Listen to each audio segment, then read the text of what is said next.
I know you want to just stand and chat, but the wedding is over. Now we're having church. It's hard to control. I know, these Unity peeps, they just love chatting. That's always fun to watch. Glad you're feeling connected. Good to see some faces that have been missing for a while. Glad to see you online. I'm imagining what you look like right now with your favorite beverage and kicking back with your poodle or whatever sitting there next to you. Hopefully it's something that won't distract you from this awesome hour that we're going to have together. So thanks for making the time to be here today. I'm Kitty Benson. I'm the minister here at Unity. And you're here with us today to explore this beautiful time together as a way to remember who we are. So when we go out this week, we take this awareness of our true self, our spiritual self, as the dominant presence in our life, and everything else can follow behind, right? Did you hear that, ego? Follow behind. Get in the back seat, right? Okay, my beloveds. Well, one of the things we want to do this morning is just enjoy our awesome band, Highest Good.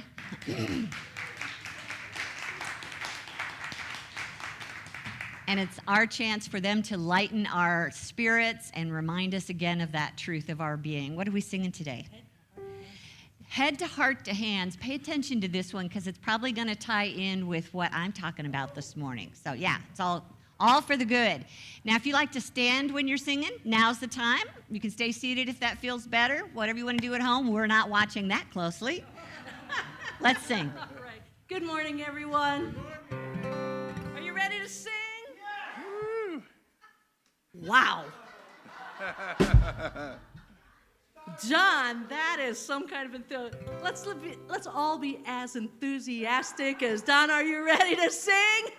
Yes. 1, 2, 3, 4. Through me, Spirit move through me, from head to heart to head.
only one way to do it, head to heart to hands. But I saw like, I commend you getting so creative. I think it was you, Karen. Nice to have you. This is a Hawaiian head to heart to hand. And isn't it good to have that energy and that love flowing and moving through us and as us? Man, we're just enveloped, living in the heart of God.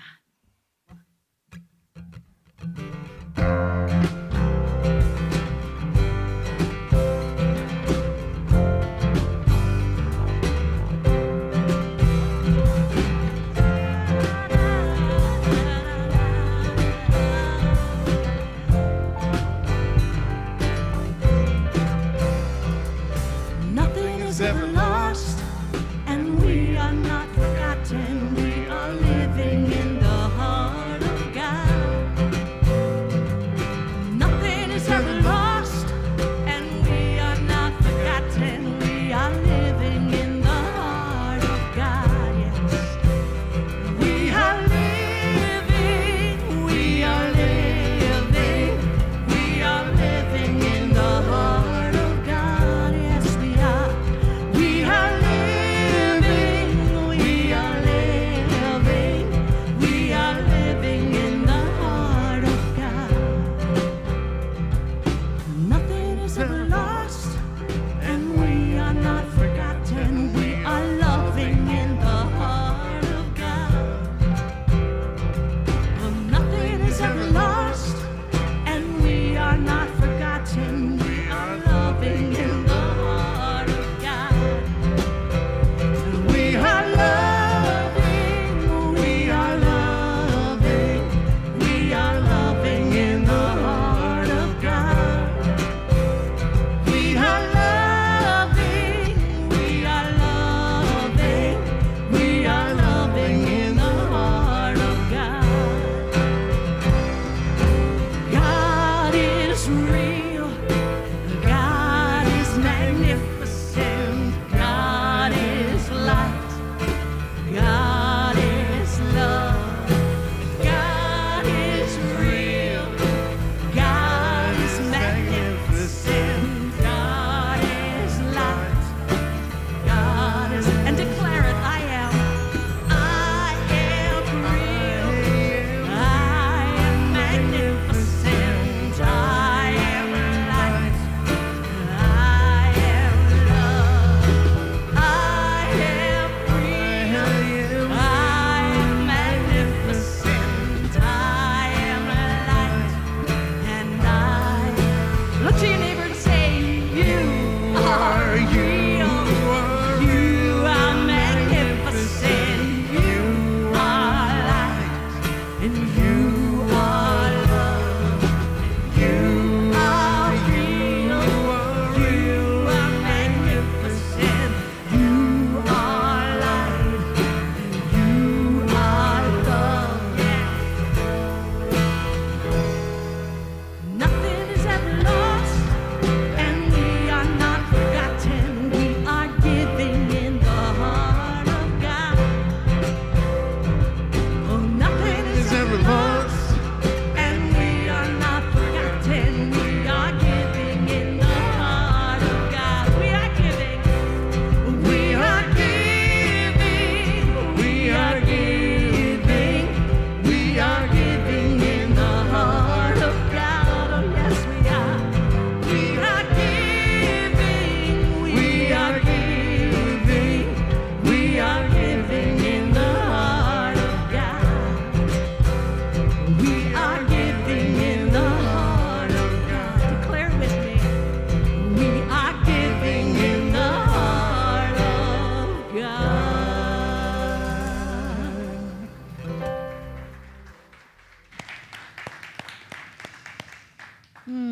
Let's just take a moment to feel that heart of God within ourselves. To realize my heart is God's heart. The givingness of God is the givingness I am. I live from that heart. I love from that heart. There's nothing I need do but simply allow loving, living, and giving to flow through me. So it is, and now we let it be. Amen. Will you help me speak our invocation? The words are up here on the screen. Together? There's only one presence and one power in the universe and in my life, the all-loving goodness of God. Thank you. You may be seated.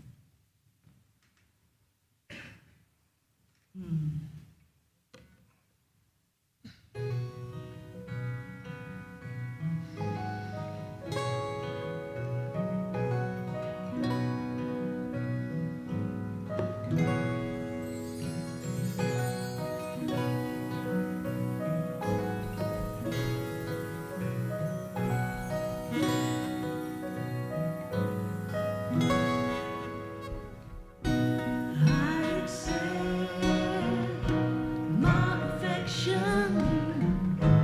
perfection shaped by Spirit's hand, and I embrace my wholeness, and in my wholeness here I stand. Healing is remembering. Healing is remembering. Healing is just remembering who I am.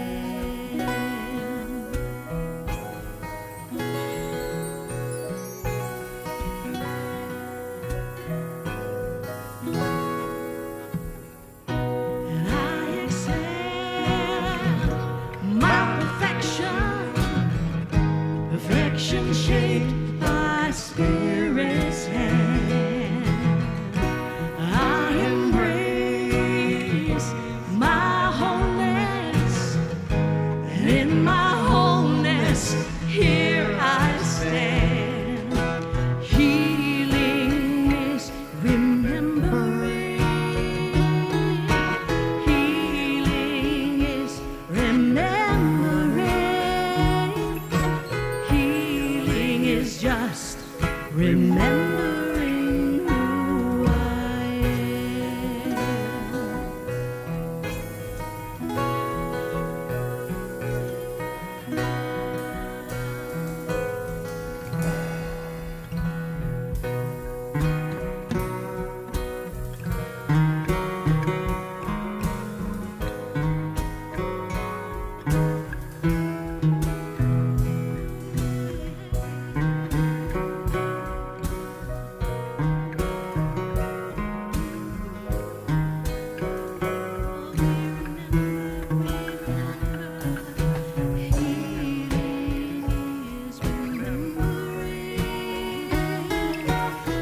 Healing is remembering.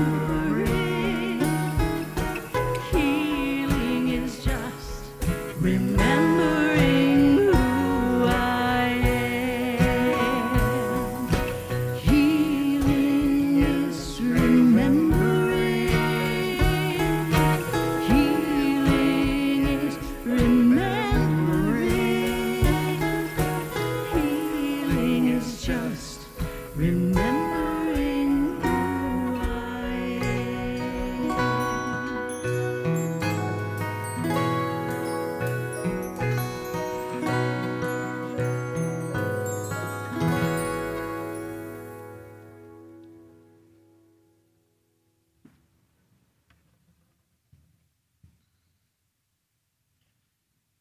Thank you.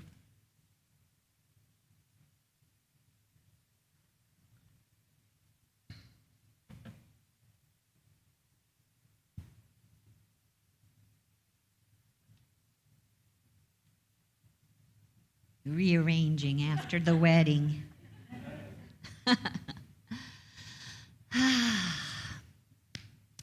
We were blessed to have a wedding here in this room for the first time yesterday. That was fun. Yeah. And it's really kind of the wedding season, you know. Typically, they want to get married in the summertime, hopefully when the weather's nice. And it's a joy to support young people, old people. Lots of people getting married these days that aren't necessarily 20. Yeah, it's fun to be around them. You think about what's ahead for them in their new life and all the dreams and joys that they're holding in their hearts. And I'm just sure that they're going to have those wonderful, beautiful experiences. And not here to predict anything, just speaking a little bit from experience, is that sometimes later in life, not right after the wedding for sure, we do have the honeymoon phase, right? But at some point we might run into a few challenges in our coupling. And honestly, probably one of the most common things that couples struggle with is money. That's one of the leading causes of arguments and the number 2 reason for divorce. Did you know that? Money is the number 2 reason for divorce. We won't talk about what's first.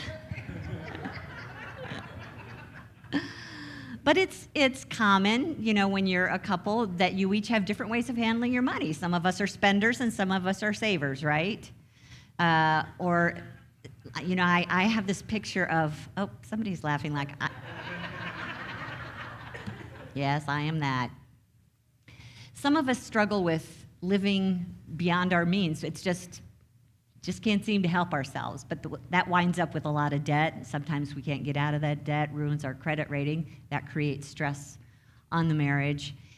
And it's possible that we never learned how to even talk about money growing up or to do that in our marriage, how to talk about money.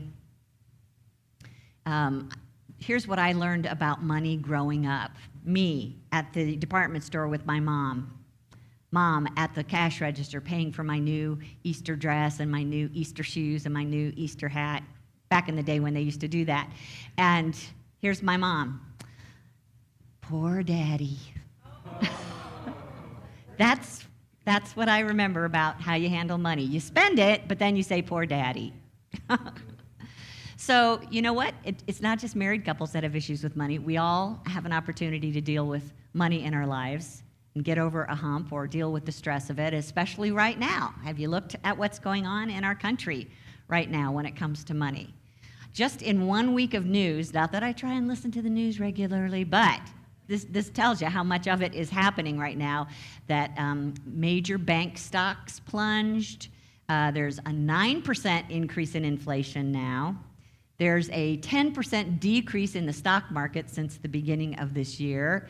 There is an increase in interest rates, especially if you're trying to buy a house. Your mortgage rates have gone up a bit. And this one is the one that really surprised me. Retirees are going back to work to kind of shore up their 401ks. That's a big deal. Although I got to say, I've been saying for a long time, to retire at 65 is like, okay, we now typically have another 30 years to go, so you might want to rethink the when you retire thing. Okay, that's a different subject. So it sounds like all this material lack that's going on in the world is what's robbing us of our abundance. If we can't have an abundant life, it's because all of these major things that are going on in the world. And I'm going to offer today that that is not the case. That actually, it doesn't start out there.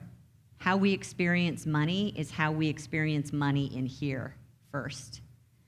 And it has to do with either our ignorance about the power of our imagination and what we can actually do with that when we face struggles, or it has to do with our laziness, because we might know that we actually could dream something up, but we just don't do it.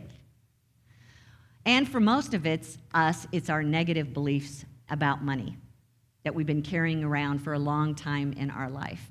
And when we hold those beliefs and they become strong enough that they create feelings of negativity when we think about money, then just know that we're using a divine law against ourselves, which we'll talk more about today. But all of those issues we can actually control. We have the ability to undo the stress of financial insecurity in the world for ourselves. And actually, this is where I want to bring in the idea of being a faith keeper, because not only can we help change what's happening in our own life regarding abundance, but we can help support change for the world around us. If you've been listening for the last few weeks, I've been talking about a term, faith keeper, which actually came out of the Native American tradition. So let me just repeat for you up here on the screen from Native American Orrin Lyons. He says, under extreme conditions, if every single tribe member stumbles into fear and doubt, anxiety, worry, and pain, the faith keeper maintains peace and calm, spiritual enlightenment and understanding. The faith keeper is looked upon as the mainstay to the I am presence, to the God presence, to Great Spirit or Creator. So a faith keeper is not someone who's focused on amassing a fortune when they're holding a space for divine abundance. They're holding that space of the very nature of what divine abundance is. And it happens by knowing the truth about how the universe works. They move into that place of authority and really being a gift to the world because they're aware of the infinite good that's all around them that most of us can't see. And Jesus was trying to explain this up here on the screen from the book of John when they were trying to get him to eat something because they thought that he must be hungry by now. And he said, oh, I've got food that you don't even know about. He said, you know, you guys talk about how it's 4 months until the harvest. But he said, I tell you, open your eyes and look at the fields. They are ripe for harvest. So, of course, he's not talking about literal fields. He's talking about spiritual fields of abundance. They're always ripe for harvest. And that's what a faith keeper knows. When they're standing in the presence of divine abundance, they are holding a consciousness of that. They actually become it. Can you imagine what it's like to become abundance in your consciousness? What must that be like? We're going to talk about that today. To become it, to feel abundance in your being. Meditate on that one. That'd be a good one to meditate on, to feel abundance in your being. And as we do that in this current shortage that seems to be very present around us, it's an opportunity for us not only to bring our own personal world into alignment with abundance, but also start to become an energy generator for the people around us, for the collective consciousness. Because when enough of us hold the thought, the belief, the feeling, it does affect the world around us. As a matter of fact, the way that the economy looks right now is described by Eric Butterworth this way. He said, the economy is little more than a barometer that registers the highs and lows of consciousness. Think about that. Every time you see the stock market dropped 1,000 points today on the fear that, and then they recite all the things that might happen. And as we hold that belief, we start ditching our stocks, right? Okay. So he says, highs and lows of consciousness, wherever 2 or 3 are gathered together in an interaction of minds, a very real energy force is projected into the world. This is why we need faith keepers now for divine abundance. And you are all called to be that. If you're here at the sound of my voice, that means I think you're prepared to become a faith keeper for divine abundance. And of course, I'm sure you're sitting there thinking, I don't know how. So that's why I'm here. I'm going to offer some suggestions today to point you in this direction. There's actually 3 things that we don't have to do anything to make happen that a faith keeper of divine abundance just knows. They're already done. And the first thing is that we live in a universe of abundance. It's designed to provide for everything in it. Like a mother with her children. The universe that we live in is designed to provide for every need because you and I live in this universe. We've got a provision made all around us and within us, ready to go. Doesn't that just make you want to take a breath and go, oh, good. I bet you thought that your provision actually comes from your employer or your 401k or your alimony.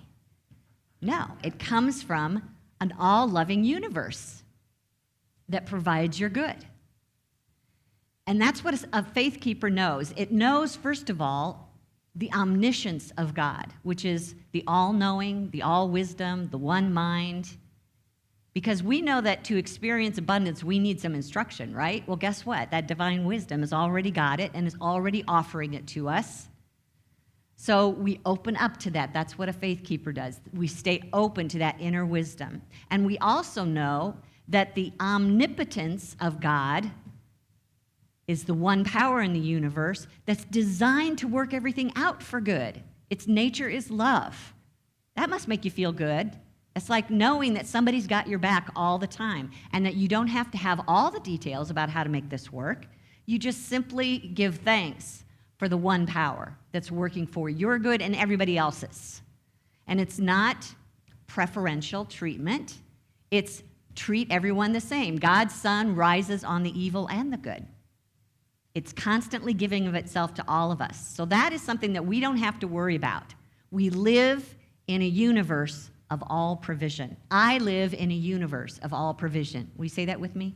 I live in a universe of all provision. How's that feel? Just notice that. Secondly, a faith keeper knows inherently that there is a provision that comes not from the material. It's the only provision, really. We think, as I said, that the provision we seek is most often money. However, it's not. I know this is going to sound weird, but it's actually invisible. Your provision is invisible. And you're probably wondering how you spend something that's invisible. But first, just know that it is. Know that it exists. It's just as infinite as the universe is. And this infinite provision of divine substance, this spiritual energy, is the omnipresence of God. And there is nothing that you will eat or spend or live under or give away that didn't first begin as this spiritual, sparkling, invisible energy that is always available to us. One of the ways that our co-founder from Unity, Charles Fillmore, described it was that substance cannot be seen, yet it is more substantial than matter. Its nature is to stand under matter as its support and only reality. It does not fluctuate with market reports. It does not decrease in hard times, nor increase in good times. It cannot be hoarded away to cause a deficiency in supply and a higher price. It's ever the same, constant, abundant, freely circulating, and available. Good news, right? So it's here, it's ready to be used, and it actually expands whenever you put a desire or a match, whenever you put a demand on it. The substance offers itself repeatedly, increasingly, for whatever the demand is. That's why a faith keeper of divine abundance can watch someone else win the lottery and feel joy for them because they know that's just one demonstration of an infinite supply. It's a reminder that there is so much good here that there's plenty for all. And so they start with that attitude of joy and realizing that their success cannot deplete mine. That's comforting, isn't it? Just when you think they got the promotion, then there's nothing for you. That's not a faith keeper's point of view. If that can happen, oh, how much more good is there out there? And the third thing that a faith keeper knows is that we are working with a universal law that we don't have to create. It just knows what to do. A universal law is working every time you hold a thought that generates energy. That's what our thoughts do. They are energy, and it turns out they create more of the same kind of energy because of this law. And it's that energy that we need to begin to take the invisible substance and turn it into something visible. So I say that the way that the universal law works is it brings more to you of what you are. The universal law brings more to you of what you are. And I'm not saying what you are like, I'm a nurse, I'm a parent, but what you are radiating out as an energy being. What kind of energy are you radiating out to the universe? Positive, negative, lack, infinite supply? What are you generating with your consciousness? Because that's where all of our supply begins, is in our ideas and our thoughts. And the law just tags onto those and brings you more of it. When was the last time that you dreamed about a vacation? I tried to find a place to go on vacation, and as soon as I opened my mind to the possibility of going anywhere, my mind just started drawing in all these different ideas, and I would weigh them and say no, yes, and I would narrow it down. But let's say that you're looking for some place to go, and Hawaii seems to be the most common place that people think of for some big fun vacation. But maybe this isn't your gig, and so you pass that one by, and you keep calling in another idea until it's like maybe Florida. It's kind of hot and sticky down there. And what about the woods, the northern woods, where it's cool and it's green? Maybe Wisconsin. And then you sit on Wisconsin for a minute, and you bring in another idea of what kind of place would I stay in? Would it be a cabin, be a hotel? Would it be on a lake or out in the woods? Think about that for a while. Still, one of them feels good. And then it just keep tagging on, right? You've been there, right? You've done that. That is universal law working. It's the law that's attracting more thoughts into your awareness because you're holding space for it and you're feeling a connection to it. So that law is working all the time, and there's absolutely nothing that you need to do. As you give, so shall you receive, Jesus said. That's how it works. So those three things are happening all the time. You've got a loving, giving universe with infinite substance and a law that's pulling things in for you that you don't have to work so hard at it. It will handle the details. So that's part of being a faith keeper of divine abundance, is you just know those things solidly in your being so that you are radiating yes to your good. Now there's three things that you too are called to be, and you are in charge of these in order to be this faith keeper. And one of them is to recognize what you want. This, again, has to do with your focus, where you put your attention, what you want. In these difficult times, it is so much easier to focus on what the news is telling us than it is what you would prefer it to be. So just like the man, lame for 38 years, laying by a healing pool, where the deal was that angels would come and stir up the water and the first one in would experience a healing. He'd been waiting for 38 years, hadn't gotten into the pool. So when Jesus comes along and says, come on, man, do you really want to be made whole? I mean, you had 38 years to get this done. He's basically questioning what the man's desire really was. And you know what the man said? He started talking about all the problems. I didn't have anybody to help me, and I can't walk, and everybody gets in ahead of me. See, that's focused on what you don't want, okay? So it's no wonder he made it into the pool. But there was something about Jesus, a faith keeper for divine abundance, who was just standing there radiating yes to your good. Stand up and walk, and he did. That's the power that we have available to us. The things he did, we can do also, Jesus said. So what do you want? I don't want to hear any more talk about what you don't want. And as a faith keeper for divine abundance, your job when you hear someone whining about the state of the world, that is your reply 100% of the time. What do you prefer instead? Say that with me. What do you prefer instead? And yes, you can say it to yourself. What do I prefer instead? Because it has to start with us. What do I prefer instead? Get our mind off of what's not working and put it on what we want. So in this case, we would prefer that everyone can have their needs met. It's as simple as that. You don't have to know the details, not that so-and-so gets the job or that so-and-so buys the right house or so-and-so gets the loan. It's just that everyone has their needs met. That's a simple desire, easy to remember, takes the load off that you don't have to figure out how to make it happen. But know what you're focused on instead of what you don't want. Because every creation that becomes tangible starts as an idea. It's not the things or the material goods that's primary, that's secondary. It's your thoughts about the things, about the availability of the things that are primary. and more importantly, your thoughts about God and how this universe works. So get your desire settled in your heart. And then secondly, use your power of imagination to see the end result. Again, not needing to actually figure out what the specific result will be, but more about what it will free you up to be. What will your desire free you up to be that you couldn't be before?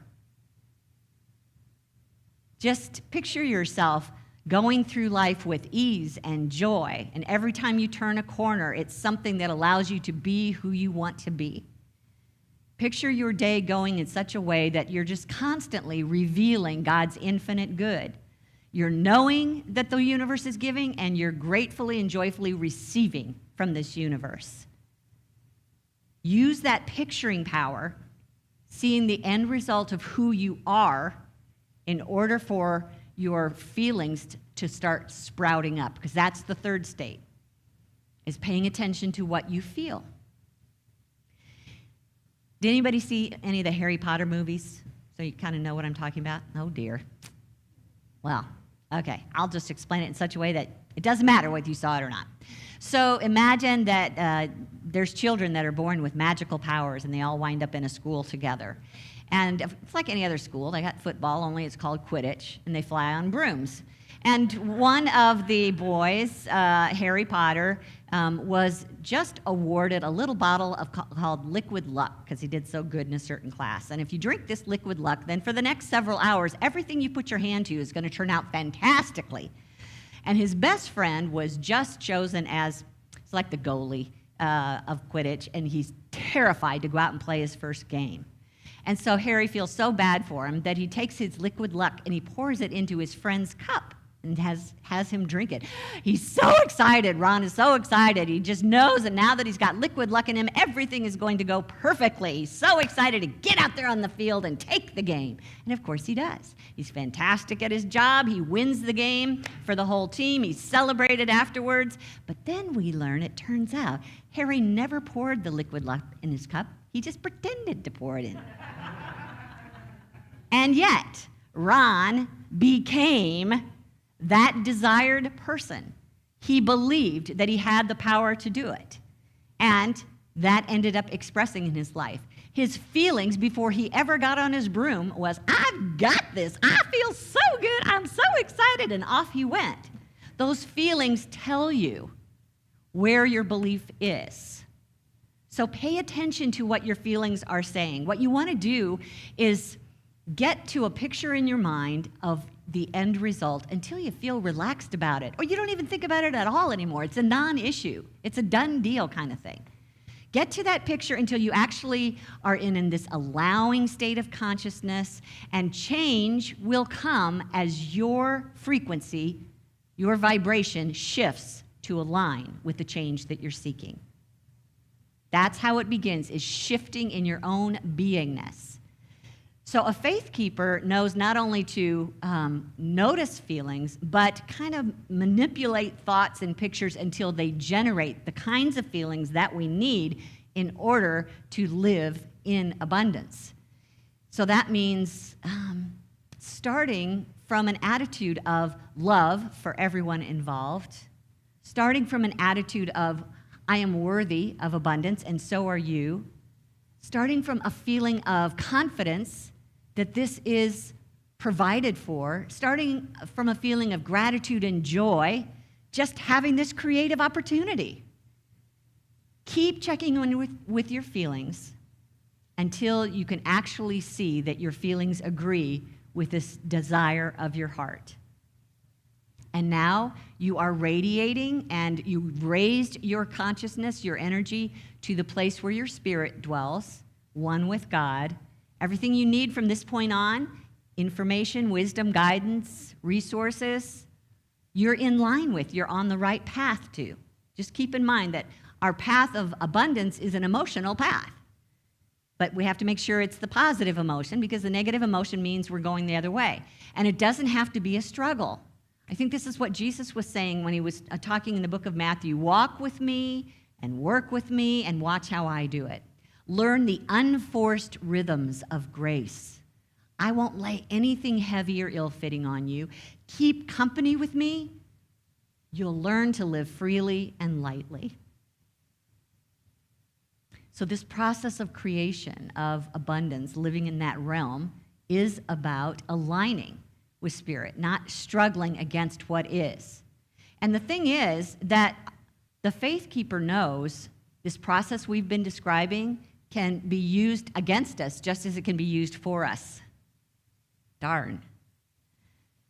And how often do we do that? Because we can generate a negative picture, a negative feeling in our mind, and still use the law against ourselves and create what we don't want.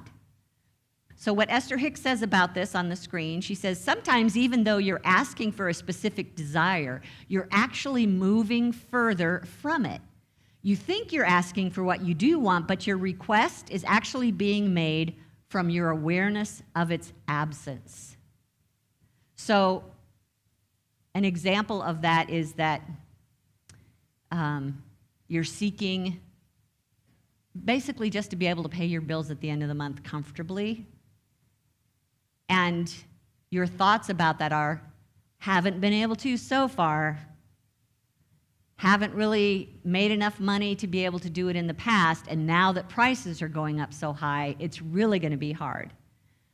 I sure wish that I had an easy, comfortable financial life, but you don't really expect it. So do you see how you're contradicting yourself? You have the desire, but you're contradicting it because you're moving into this energy of it's hard work, it's a struggle, there's only limited opportunity out there, not everybody can prosper. Or, I was raised in poverty and it's been a long line in my family of poverty. I don't expect to get out of it in my lifetime. I'm not even good with money. I can't handle money. I'm not lucky with money. Any of these sound familiar? Don't deserve it, not worthy of it. These are all beliefs that create more thoughts and more energy and more feelings that basically have just lined you up with what you don't want. I think I've talked about this once or twice before, so hopefully if you're regular here, you know this story well enough that you could be up here teaching it. The question is, do we do it? So our goal here is to stop looking at the problem and be able to move forward from it with a dream, a vision, a desire of what you want instead. And that's what a faith keeper of divine abundance knows. They know how to live in the feeling of abundance. They remember that the universe is designed to provide their good. They remember that the substance that I'm going to use to create my good is infinite, and that all I have to do is pour my thoughts into it and the law will take over and respond in like kind. The faith keeper is finding joy in the creative process, not resisting, not worrying about a shortage, but they're just moving through this process with love and with gratitude and with expectation. And as they do that for themselves, they're starting to seep into the collective consciousness. Please help us do that. Please help us shift where we are at in this country right now by making these changes. You want to be a faith keeper for abundance? Do you want to be able to not only manifest ease, the easy burden that Jesus talked about, or do you just want to keep pushing and resisting and struggling with what is? This is a choice, again, in consciousness that we make every day. But we can make it not just for ourselves, but for everyone around us, if we believe that. Let's speak this affirmation together up here on the screen. I am faith keeper for abundance. I am designed to create, and the universe is designed to provide. That's good news, right? So let's take that into some quiet time and see if we can't get there in our consciousness.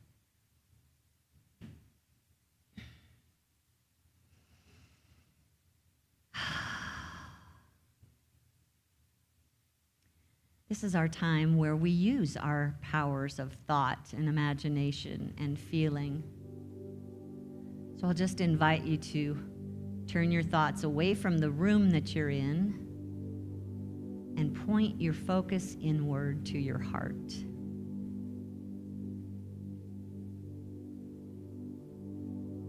Take a breath and release any of the stress that you might have brought in with you today.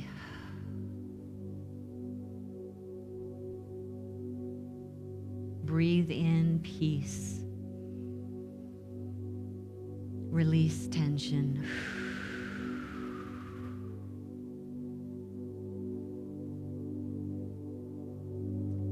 Now let Spirit breathe you. Just letting your breath go back to its natural rhythm.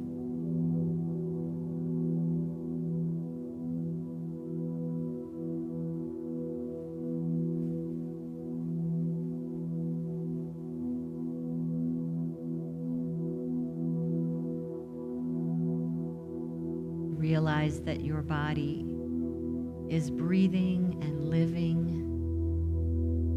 because you dwell in a universe that gives life.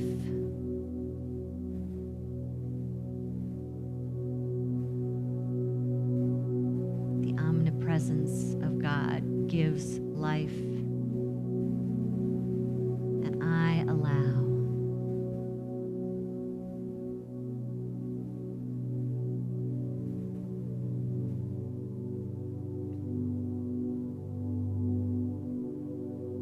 Imagine the night sky with all of its stars and planets, suns.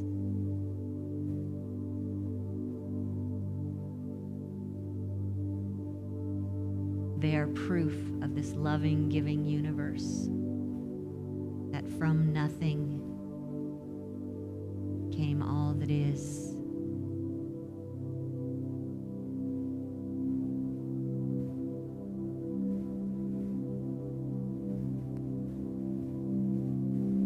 Which came and is now.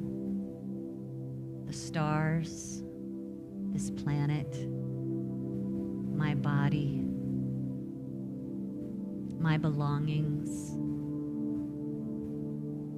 all formed out of spiritual energy,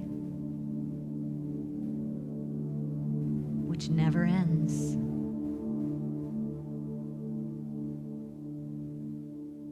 I see it falling all around me like golden snowflakes that fills heaven and earth, a substance ready to be formed that can never be depleted.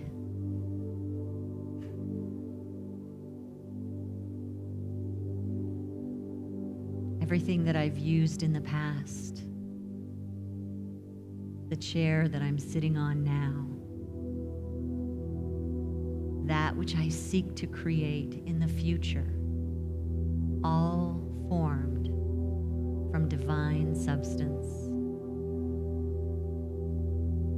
Here at my beck and call, unlimited, willing.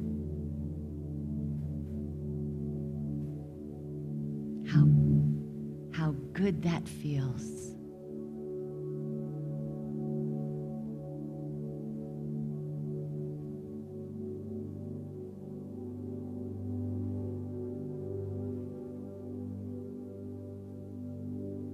And I sense that as I hold thoughts in my heart, there is also this universal law ready to respond. As I believe, it retrieves.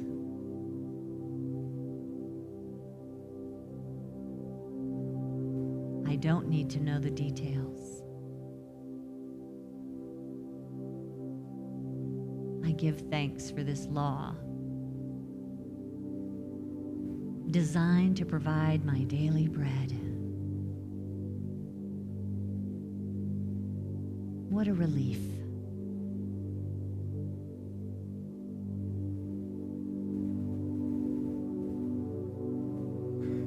Now I hold in my mind something I desire. It might be very large, something that serves the masses. Or it might be very personal, something that supports me or a loved one. Take a moment now to think of what that desire is.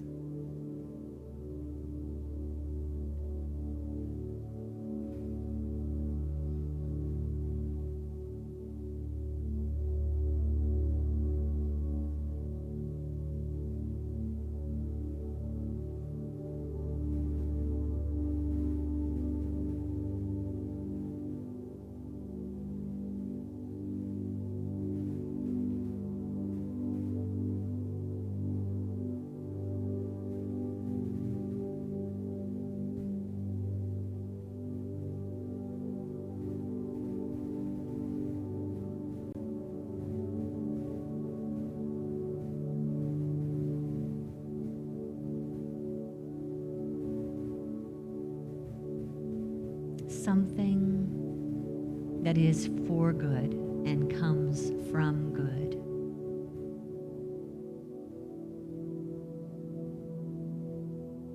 Not because I'm afraid, not because I feel a shortage, but a desire for good, motivated by good.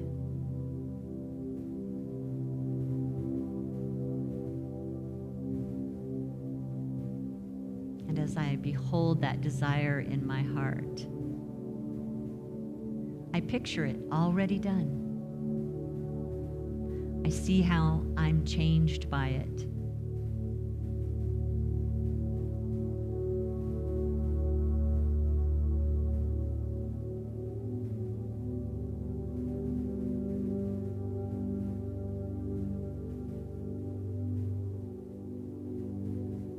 I see how I live a more fulfilled life.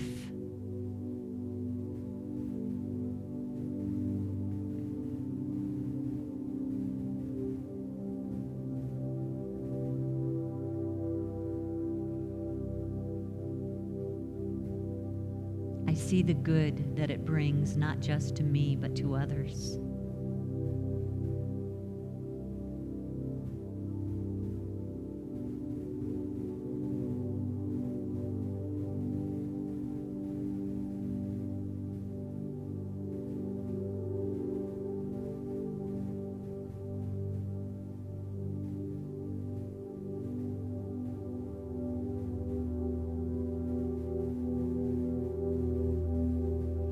And as I hold these pictures, I begin to feel good. I feel hopeful that it's on its way.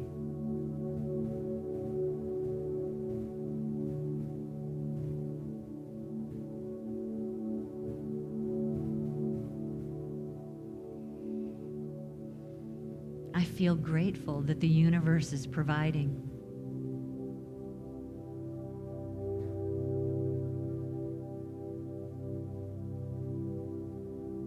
I feel joyful in this creative process, that something is coming from nothing except the allness of God. That's exciting. It feels like freedom.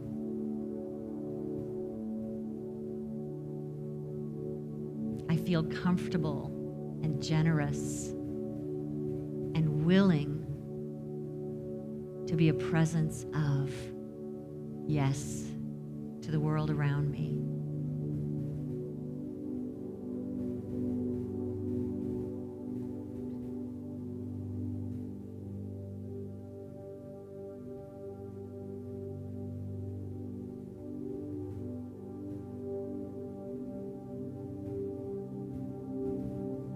Knowing this divine law brings more of what I am.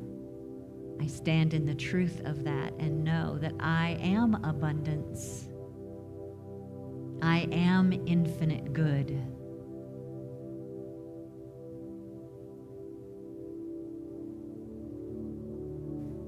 I am an expression of love that brings things together for good.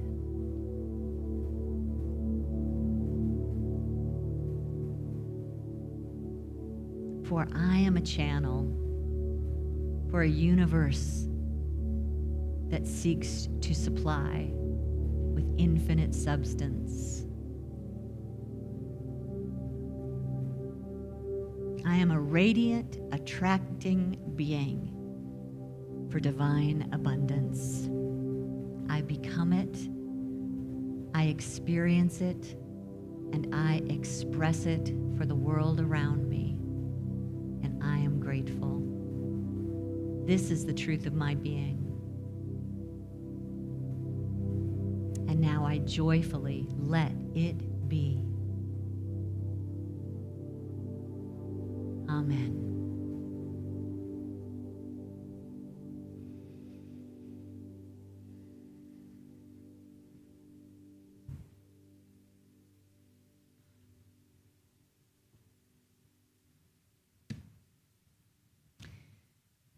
Thank you for being willing to be that presence. This is a test. When you're up against someone who wants to talk about what's not working, what do we say to that person? What do you prefer instead?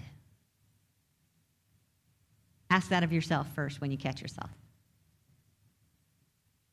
Thank you for making the way. Here's an opportunity in our service that we provide as you take a moment to decide if you would like to give into your spiritual community, if what you're receiving is something that you would like to see continue and expand. We do that by giving our tithes and our love offerings.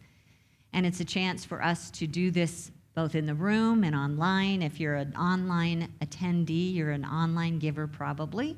And so you can do that through our Facebook page using the donate button or our website at unityinnaperville.org. Or if you'd like to mail something to us, a check can come to our P.O. Box at 9733, and the zip in Naperville is 60567. So thank you for that. Thank you for being a support. We always bless what we give, because this is part of us generating a picture in our mind of what's going to happen with this as we release our gifts, what's going to happen and how it's going to feel and look. So let's use this blessing together. Divine love through me blesses and multiplies all that I have and all that I give, all that I receive. And I am grateful. Take a moment to feel that gratitude. Thank you. Ushers, will you come, please?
Hi, I'm Beth Schwartz, and I'll be giving your announcements today.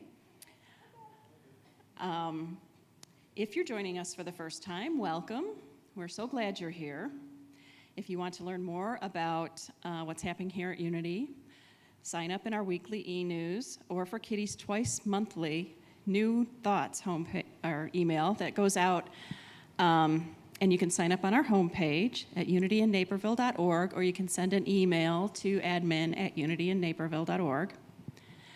Now for what's happening at Unity, Rev Kitty is looking for additional Sunday service assistants to help set up for Sunday services and help us close up afterwards.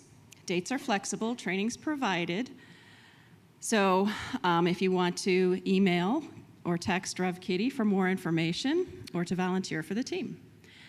Our Board of Trustees are available after the service. If you have questions about the business of Unity, so will the Board of Members please stand so everybody can see who they are? We're very grateful for all they do. They do a wonderful job. For details or access to the following events, go to the event calendar at unityinnaperville.org. Throughout July, we're collecting backpacks and school supplies to help children of grandparents raising grandchildren prepare for the school year. We're supporting 22 children this year, ages 3 to 18. A drop box is set up out in the lobby. There's some school supplies there and some lists of backpacks and supplies that are needed. So pick up one of those on your way out. Monetary donations and gift cards are also welcome. You can make donations online on our website. Enter school supplies as the donation reason. Join Monday Morning Metaphysics tomorrow at 10 a.m. They started a new book last week, The Universe is Calling, Opening to the Divine Through Prayer. You can purchase books on Amazon or unity.org, unityinnaperville.org. No, actually it's unity.org, sorry. Join the Healing Circle on Wednesday, July 20th at 7 p.m. Rev Kitty and Prayer Chaplain Carol Gadbaugh will discuss healing principles and pray for your healing requests. You can also leave requests in the front room or email prayer@unityinnaperville.org. Access the Healing Circle through the website event calendar. Crafter Circle meets on-site Friday at 6:30 p.m. Prayer chaplains are available to pray with you by phone after the service. Email your name and phone number to prayer@unityinnaperville.org, and a prayer chaplain will call you today by 1 p.m. For details on all of our events, go to unityinnaperville.org. For questions, email admin@unityinnaperville.org. Thanks.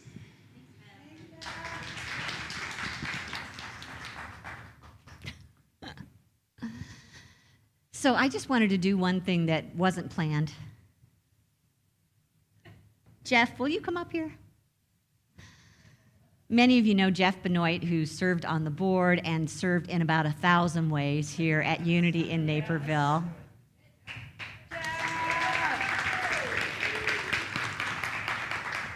He has been a beloved to me and to so many of us, and I just wanted you to make sure that you get in a good hug today because he's moving. Yes, for a really wonderful reason. Can I tell him? Yeah, you can tell him. He's got a new love in his life. Yeah. So, as much as I'd love to see your beautiful face here every week for the rest of your life, I understand that you have another place to go do that, and we also know that thanks to the live stream, he will still be with us. Yes. Yes. So, one of our favorite blessings for those that we just love so much is we love you, we bless you, we appreciate you, and we see the Christ shining in you. Will you say that with me? Jeff, we love you, we bless you, we appreciate you, and we see the light of the Christ shining in you. God bless you, my dear. Beautiful trip, beautiful life. Thank you. Let's sing one last song. I invite you to stand as you're able for this last song.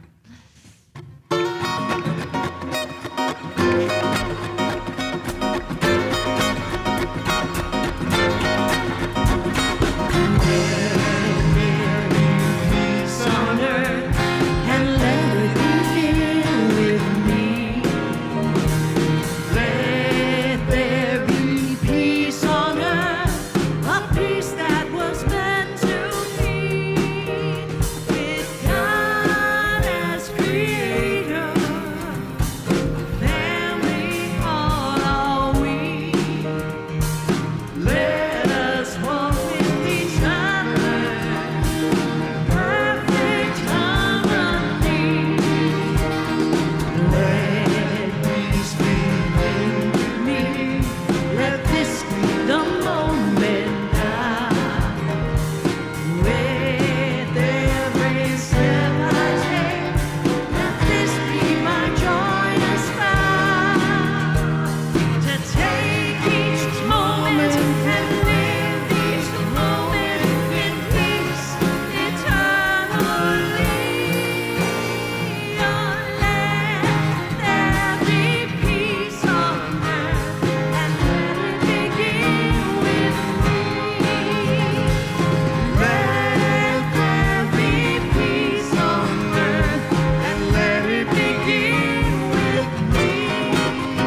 So just a reminder for our healing circle this week, if you've got loved ones that you want us to pray for and you're not able to be with us in the circle online, there are prayer request forms out there on the table. You can fill them in. If you're watching online, send your prayer request to prayer@unityinnaperville.org.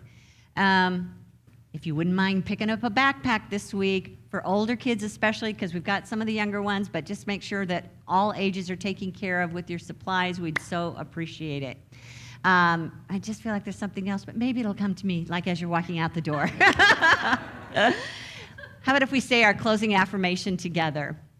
I am a faith keeper for abundance. I'm designed to create, and the universe is designed to provide. It's a win-win, no-lose scenario. So get out there and have fun this week. Looking forward to seeing you at something soon. And we'll be back next week for the final message series on our Faith Keepers. Love you guys.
From head to heart.